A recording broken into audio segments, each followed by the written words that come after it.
a new perspective on Romantic science and literature. And that expansive perspective is being more fully developed in Amanda Jo's current book project, which I think still has the working title Sweet Science, Romantic Materialism, and the New Sciences of Life, in which she explores the ways in which the Romantics understood poetry, to quote Amanda Jo, as itself an experimental practice fit to connect the biological problem of living form to the period's pressing new sense of its own historicity. Amanda Jo has published articles in journals such as the European Romantic Review and Representations, there's also a number of chapters and books. And the title of her paper today is We Want the Poetry of Life, Physiology and Trope in Romantic Eunomia. So please join me in welcoming Amanda Jo.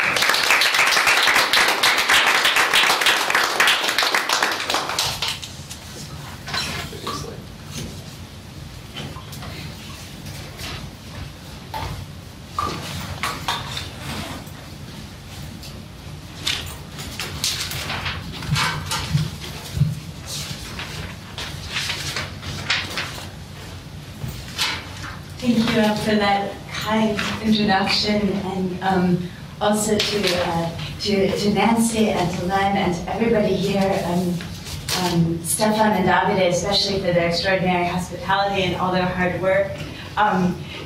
What I'm going to talk about today is very much hot off the presses. Presses, also even handwritten scribbles. So I'm really grateful for the opportunity to kind of precipitate some new work, and I apologize in advance for some gappiness in some moments where I might go off. The text might, end in a bit of a cliff, and I will try to offer you a reading that I'm working out, and I hope to elaborate that together in Q&A. Our whole life, Johann Gottfried Herder argued in a 1787 essay, is this working? Yes. Is to a certain extent poetics, and the phrase was meant in all literary and life scientific seriousness. Recent developments in experimental physiology, Herder argued, revealed sensory nerves and fibers to be enacting poetic operations, allegorizing, composing, schematizing, translating, making images, analogies, metaphors, and signs to transform the infinite manifold of physical stimulation into a consistent and manageable world structure. A set of discrete objects that can be consciously and coherently born. At stake is something akin to Nietzsche's later, more famous insistence a century afterwards, that the purportedly reliable sensory basis of empirical knowledge is rooted in unacknowledged metaphoric transpositions. The stimulation of a nerve is translated into an image, writes Nietzsche, first metaphor. Yet unlike in Nietzsche's Untruth and Lie in an extramoral sense, Herder's interest in discovering tropological operations at the level of embodied sensation was not to reveal and revel in the human knower's role as an artistically creative subject, the unwitting linguistic producer of the world that his senses and his sciences purport to discover. In fact, Herder's writings on the sensation and cognition of the human soul take special pains to dissociate the sensory poetics of life from any pretense at absolute creation or invention, heaping scorn on the contemporary growing cult of genius, for which he's in part responsible, that would cast the world as spun out of the self in a, quote, infinite ascent of creative force, of heaven-aspiring, independently self-developing original power and omnipotent autonomy. So he caricatures all that. So not that. Instead, far from discrediting or celebrating sensory evidence as a linguistic fiction, construct, or projection, remarkably, Herder's poetic physiology understands the transfiguration of stimulus and sensation as nothing less than what he calls a seal of truth, arguing that the tropic deviation from the proper attests precisely to the real physical fact of a knower's contact with another nature.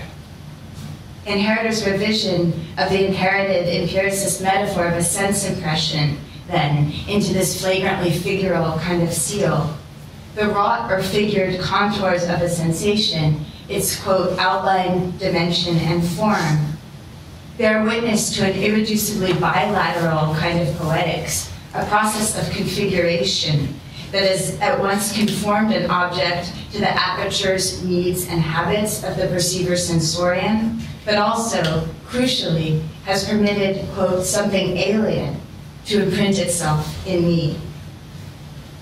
Far from disqualifying empirical knowledge, then, for Herder, the figurative impropriety of sensation attests precisely to our zone of contact with other natures, albeit in ways that the traditional philosophical virtue of clarity and distinction has excluded from the norms of natural philosophical consideration.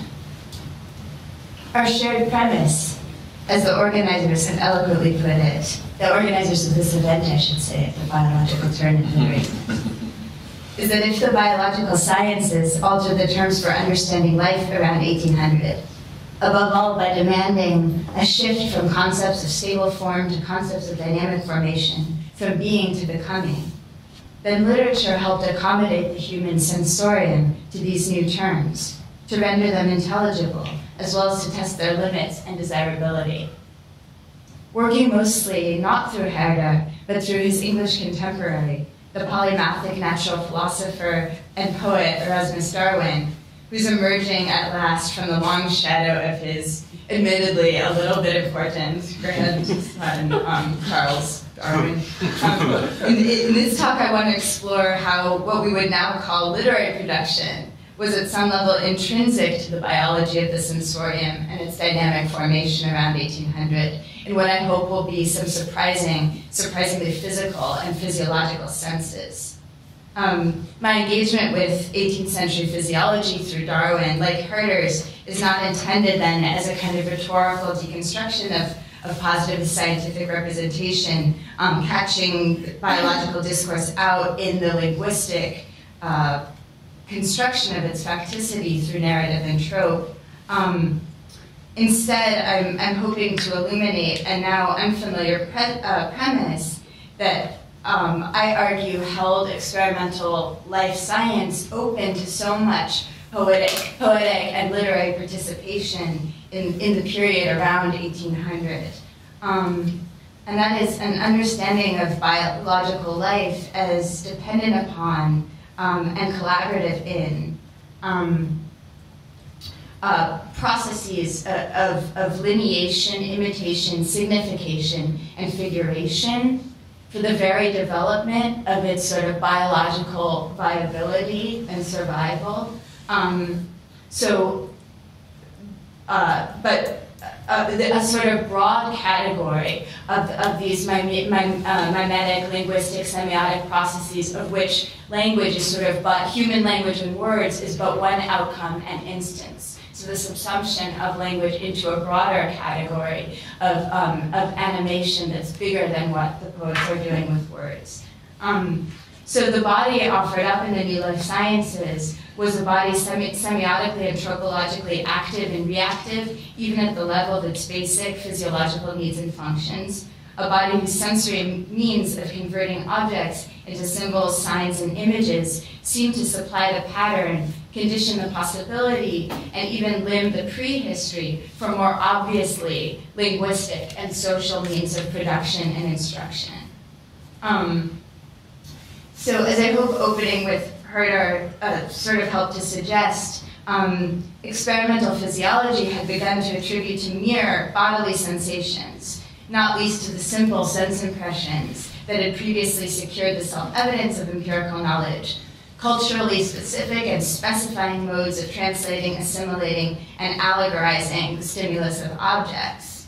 Erasmus Darwin called these sensory systems mute language, and Johann Gottfried Herder, as we saw, poetics, though neither philosopher meant thereby to ascribe or delimit their action to words.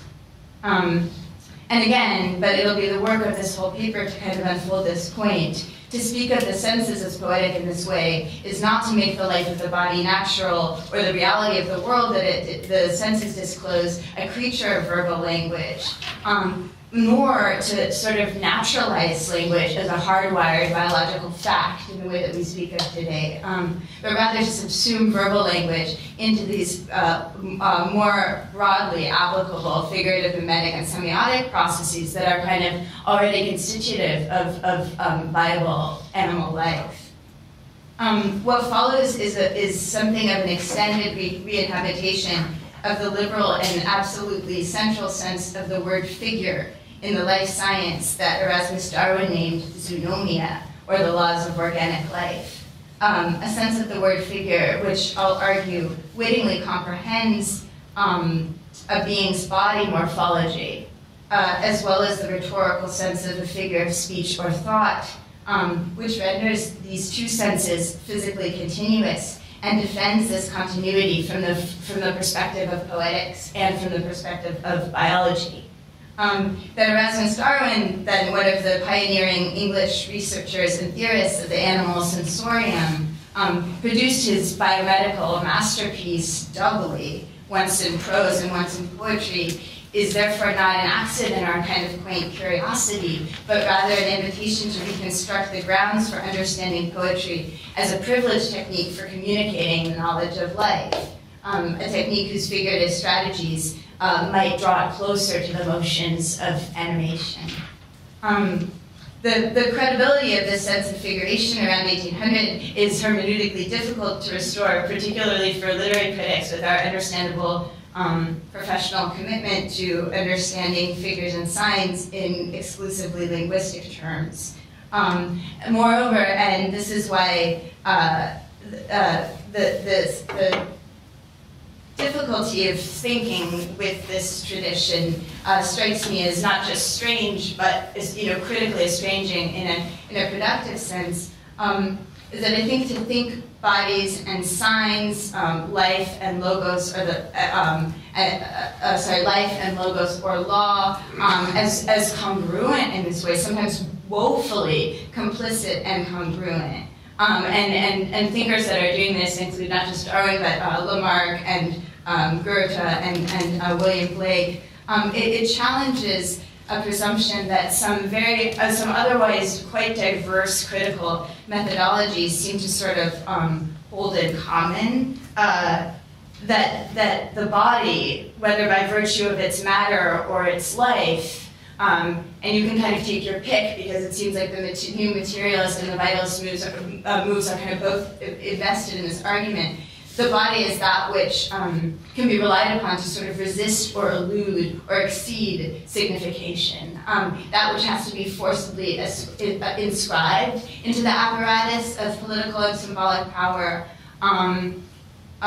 or that which, for instance, in the story of the order of things to which I returned in preparation for this conference, life is sort of that which recedes into in that story, the biological turn, into the now inaccessible, inexpressible depths of organic structure, eluding the order of representation that it had previously shared.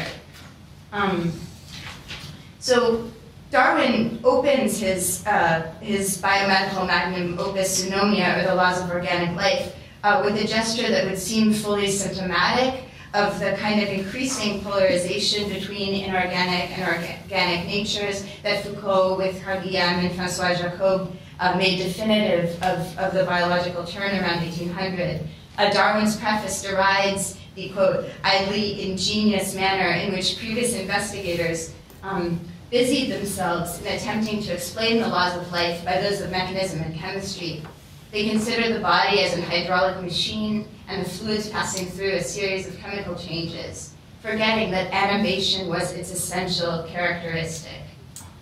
And yet, as Erasmus Darwin's contemporaries, both sympathetic and hostile, understood when they received these texts as flaming French Jacobinical materialism, the logic of life presented in Zoonomia, no less than that of Charles later, but differently, in fact accounts for the specificity of life very much from within materialist explanatory constraints, approaching animation as one class among the motions of matter, one that needs further definition in comparison to gravitational attraction, for instance, in chemical composition and decomposition. My point is less to split hairs between the overlapping vitalist and materialist logics of life in the period, although I'd be really nerdily delighted to do so afterwards, nor even to reproduce for you exactly the fourfold taxonomy of animate and animating motions that zoonomia ultimately specifies for life, because you can really quickly descend into the weeds, which is the place from which I address you now. Zoonomia. But rather to notice that for Darwin, the epochal problem of organic life necessitates not a recourse outside of the universe of matter in motion, but a redefinition of matter in motion, all of it, in terms of something else, figure. The whole universe, Darwin asserts suddenly, in what is itself a sort of sudden section on the motions of the retina as demonstrated by experiments. This section interrupts the stepwise progress of Zoonomia's opening chapters. So he asserts there that the whole universe may be considered as one thing, possessing a certain figure. The motions of any of its parts are a variation of this figure of the whole. Motion, therefore, may be defined to be a variation in figure. It may be grasped, that is, as a change in the spatial disposition of the universe's parts, a transfiguration in the sum of things that Darwin seems to start to visualize as a metamorphic volume in differential motion. That's a universe, a volume that wrinkles or distorts, obtrudes, or recedes in accordance with the local motions that differentially vary the total shape. This general physics is largely dropped in this place, but returns with a vengeance in chapter 14 to resolve a simmering tension in Zoonomia's central pioneering theory of the animal sensorium, which is a tension between the physical nervous system laid out in prescient neurological detail as a system of probably electrified conduits emanating from the brain and spinal cord in innumerable ramifications and constituting a communication between all the organs of sense and muscles. So tension between that nervous system, which is what Darwin calls it, and the more metaphysically tinged spirit of animation that Darwin sometimes and somewhat begrudgingly allows to inhabit that place. The word sensorium in the following pages, Darwin explains at the outset of Zoonomia, is meant precisely to express both these dimensions at once. The anatomically evident nervous medulla, whose branches intermix with every muscular and sensory filament in the animal body, and the, quote, living principle or spirit of animation, which resides throughout the body, without being cognizable to our senses except by its effects. It's been often enough observed that Darwin more than toys with the contemporary physical senses of the word spirit here, immediately hinting that a very subtle but no less material fluid, electricity probably as I mentioned, is the causal spirit of animation in question, rather than an immaterial executive whose residence seems suddenly to reduce that communicative system to a building, a sensorium as a soul's estate. But what I'd like to underscore for a moment is Darwin's rhetorical sophistication about matter and spirit as regrettable ways of speaking about motion. As a long note on the comparative history of languages, which is another one of his areas of expertise, as that note underscores, that note underscores the almost inevitable grammatical convenience, as he calls it, of dividing the perpetual chain of causes and effects, which constitute the motions or changing configurations of the universe, into active and passive. So for the purposes of Zoonomia, Darwin writes in the first chapter, nature may be supposed to consist of two essences or substances. That which has the power to to commence or produce motion may be termed spirit, he says, while that which has the power to receive and communicate such motion may be termed matter. But the continuum of motion, in fact, returns for Darwin on either side of its provisional parsing into cause and effect, agent and patient. Motion, considered as a cause, immediately precedes every effect, he writes, and considered as an effect, it immediately succeeds every cause. Meanwhile, however, Zoonomia studiously doubles its terminology. alternates active and passive voice as it begins to lay out the motions particular to life. The spirit of animation has 4 different modes of action, he writes. Or, in other words, the animal sensorium possesses 4 different faculties which are occasionally exerted. In their inactive state, they're termed irritability, sensibility, voluntarity, and associability. In their active state, irritation, sensation, volition, and association. And this is to sort of notice, just to notice really, as a side point, that here Zoonomia exemplifies something about the apocalypse turn to life around 1800 that I think has been occluded or overshadowed by the more vitalist lexica that out to specify life's essential principle as a power, drive, agency, or force. All these proliferating abilities, irritability, excitability, sensibility, attest to what might be an equal and opposite attempt to elaborate for life, a panoply of specific and specifying ways of being moved, and even to suggest that life is what transpires in that nuanced spectrum between autonomy and passive determination. In Zoonomia, the careful duplication of the technology proceeds until, in a sort of unseemly outburst in this chapter 14, Darwin forces his way out of what, in the case of animating motions, has seemed to be a decidedly inconvenient grammatical dualism. He does this by vehemently asserting that the spirit of animation hath figure, a physical shape, a shape, moreover, that it shares with the nervous system. The argument goes like this in a long passage that bears hearing to sensitize our ears to the unfamiliar, physicalizing deployment of the term figure here, which Darwin repeats no fewer than 6 times in this passage and then 6 more times in the subsequent paragraph. And I'll read this aloud slowly because I'm not completely sure what to do with this one. I'll give you some suggestions afterwards. No one will deny that the medulla of the brain and nerves has a certain figure, which, as it is diffused through nearly the whole of the body, must have nearly the figure of the body. Now it follows that the spirit of animation, or living principle, as it occupies the medulla, and no other part, which is evinced by a great variety of cruel experiments on living animals. It follows that this spirit of animation also has the same figure as the medulla above described.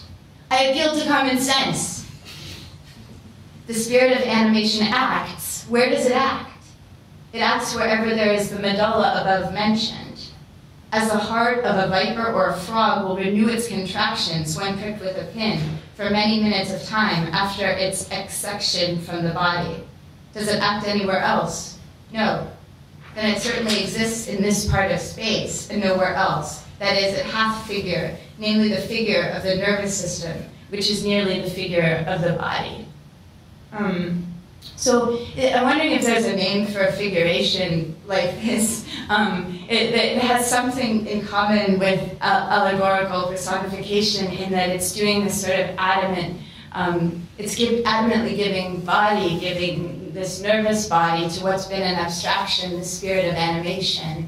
But it does that precisely by stripping that spirit of animation of a kind of presumption, I think, of a human-like physical body that we didn't know we'd afforded it just by calling it a spirit of animation. And so the body that's afforded instead is this branching and branching diffusive nervous medulla that the passage animates, and affirming its agency, which is something that an animating figure might do, that a personification might do, is to typify that action as an involuntary reaction, as a pinprick, and also to share the form of life with cruelly objected, dismembered parts of other animals rather than with humans.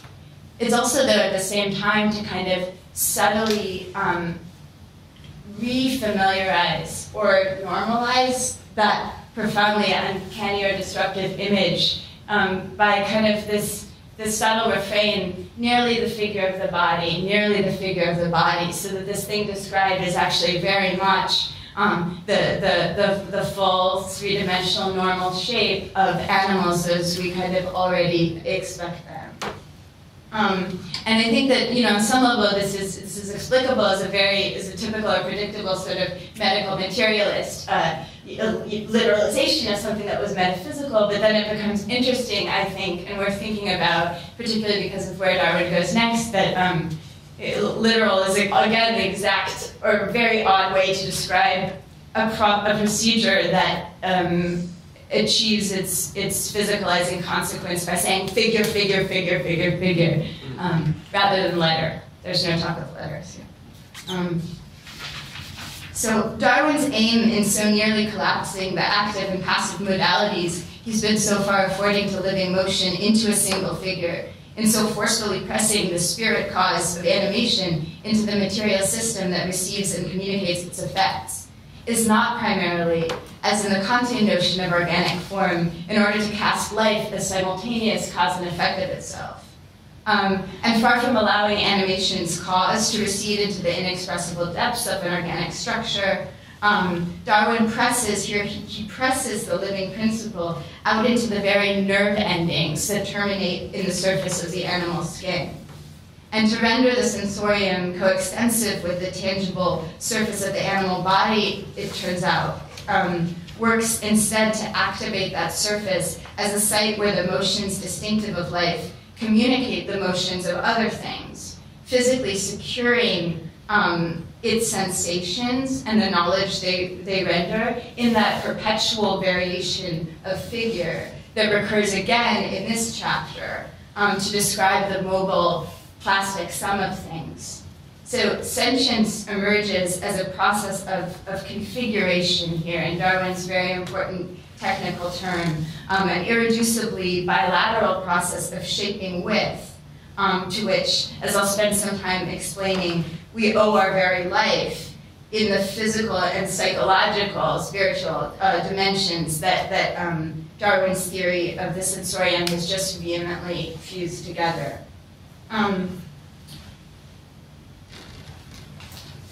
That was a long sentence. When in touch, Darwin continues, a part of the extensive organ of the skin is compressed by some external body. This part of the sensorium so expressed exactly resembles in figure the figure of the body that compressed it, exactly acquainting us with this property of the external world.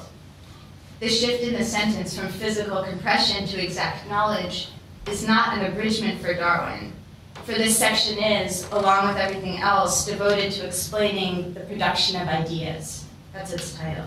And an idea, as Darwin remarkably defines it, is no more and no less than a configuration of the organ of sense, a particular disposition of the extremities of the nerves of one or more of the sense organs. At stake is a theory of mind that is really radically located in the fingertips, the retina, and the lips.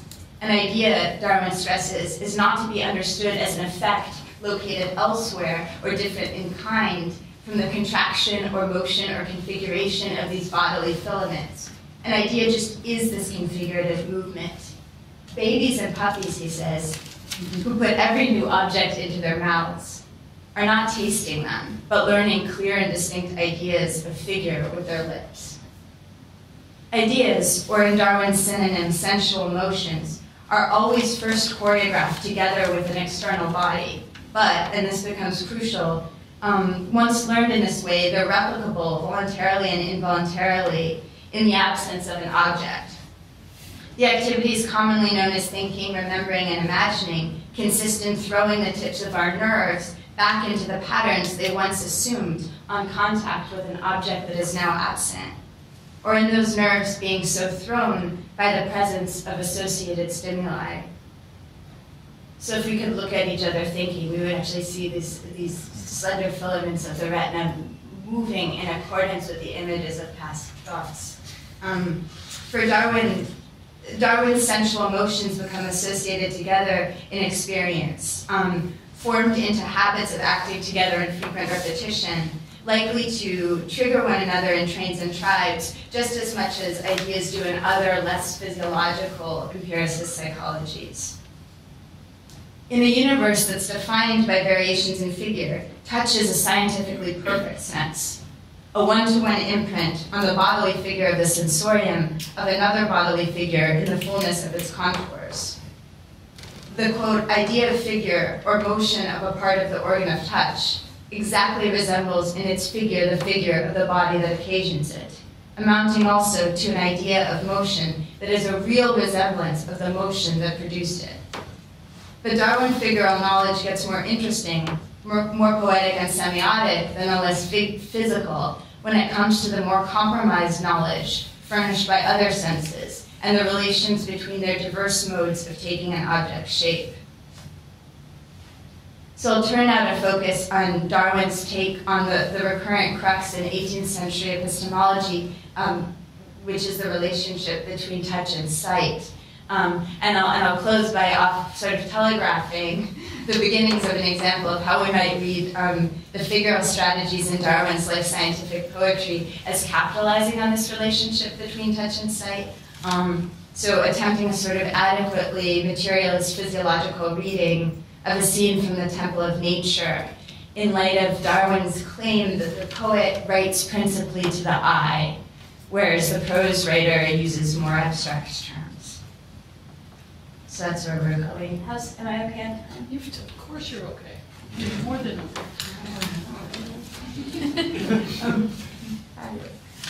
So turning now to focus, so as I was saying, not all senses, not all sensual emotions work with the same replete exactitude of configuration as touch. Seeing and hearing, for instance, resemble their objects incompletely, serving, Darwin argues, only as a language. It turns out that Darwin both rigorously means this word language and means it without intending speech or writing. In vision, Darwin explains, the configurations of the retina under the stimulus of colored light only partially resemble the object of our attention. What the retinal fibers get exactly right, albeit in miniature, is the outline of an object's figure. When a tree is the object of sight, Darwin explains in Zoonomia, a part of the retina resembling a flat branching figure is stimulated by various shades and colors. Yet our experience of seeing a tree, our visible idea of it, also summons up the tree's gubosity, which is a wonderful 18th century noun, the corrugated wrinkliness of its bark that we've known directly only through touch. It is in this sense that Darwin understands sight as what he calls the mute language of the touch. Symbol of solid forms is colored light, he rhymes in the Temple of Nature, and the mute language of the touch is sight. Working as the language of touch, Darwin explains, the colors and shades of vision act as signs or symbols, in his words, that, through acquired association, introduce the tangible ideas of bodies. Which is to say, in this system, that the schematic retinal configuration, of our retina induces the nerves of our fingers, for instance, to repeat performances of the obtrusions and depressions that have previously accompanied this visual pattern, prompting us to see textures to which sight itself has no proper access. For Darwin, it's this aspect of vision that explains our ready and enjoyable deception by paintings. Our practiced eye cannot but augment their flat colors, planes, and lines with a set of tactile memories for which those visible elements have become the signs. Throughout his texts, poetic and prose alike, Darwin reiterates that the first language enters at the sight. That is, that the non- or pre-verbal, illiterate, analphabetic relationship between heterogeneous sensory systems introduces a principle of substitution that sets the pattern and conditions the possibility for the more obviously linguistic work of words. Moreover, here the patently physiological configuration that constitutes vision, rays of light focused by the lens of the eye, stimulate a region of the choroid coat of the eye, such that the object's, quote, figure is resembled by the miniature figure of the part of the organ of vision. This physiological figure is simultaneously, without contradiction, identified as rhetorical too. When vision rounds out its linear schemata with borrowing from the order of touch, it's a model of tropic turning impropriety. More particularly, insofar as vision models, renders, volumizes its retinal abstracts by way of touch's language, it enacts a familiar rhetorical operation, which is also Darwin's favorite and most notorious poetic device, the other speaking of allegorical representation, particularly deft at giving abstractions shapes. What is, of course, extraordinary here is that both sides of the double sign of allegory here occur within visibility itself, so that an allegorical procedure is revealed to be already operative in the basic physiological function, in mere vision and the sensory data that some empiricisms might have taken for raw or simple. Darwin is very conscious that his theory of sensual ideation, of sensation as configuration, risks, as he puts it, confounding sensuous perception with imitation. In other words, makes sensation already mimesis. Insofar as, quote, the part of the organ of touch or sight which is stimulated into action by a tangible or visible object must resemble in figure at least the figure of that object, it appears that our perceptions themselves are copies, that is, imitations of some properties of external matter, and the propensity to imitation is thus interwoven with our existence and constitutes all the operations of our minds. As you'll maybe now be expecting from Darwin, the interweaving of imitation into our existence is meant in shockingly physical, physiological terms.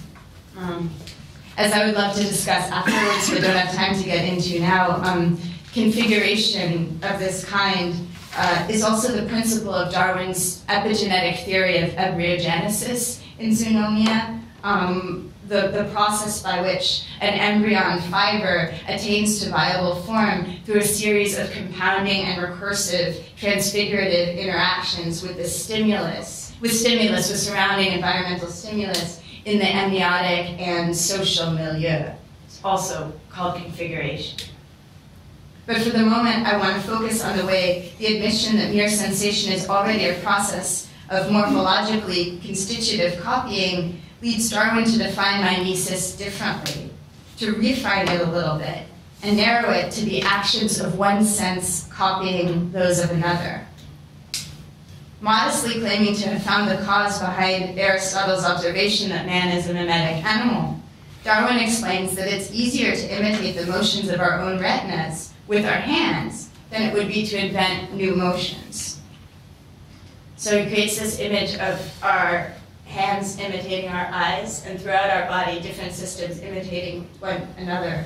So when any action presents itself to the view of a child, this is his example, as of wetting a knife or threading a needle, the parts of this action are imitated by the parts of the retina of his eye.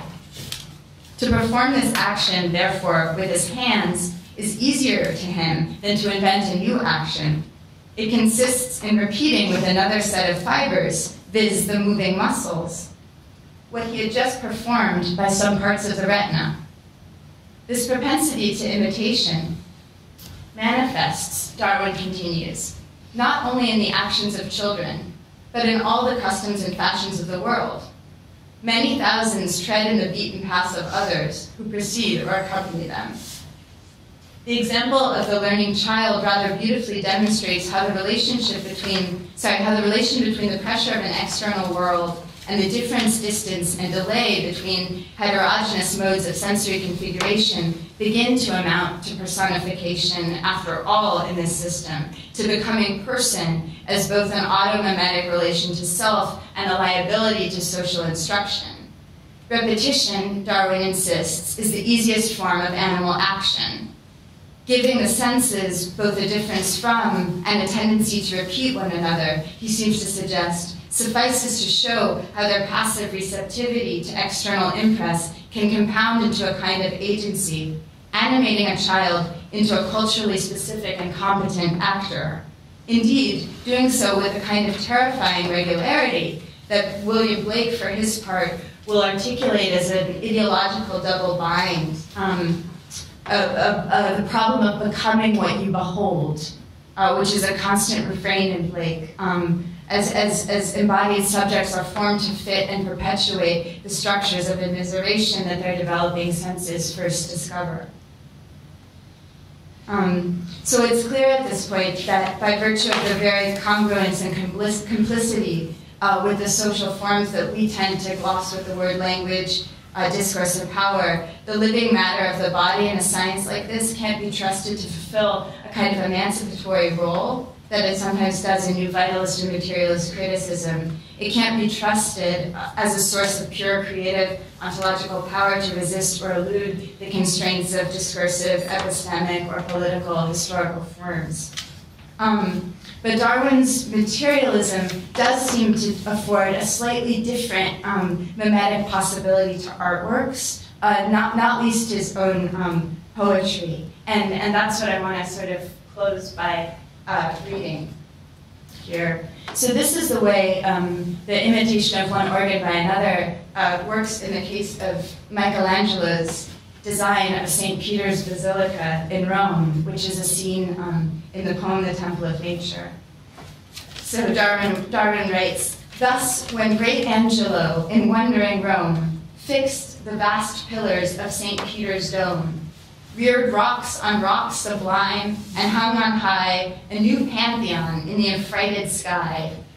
Each massy pier, now joined and now aloof, befigured architraves and vaulted roof, aisles whose broad curves gigantic ribs sustain, where holy echoes chant the adoring strain.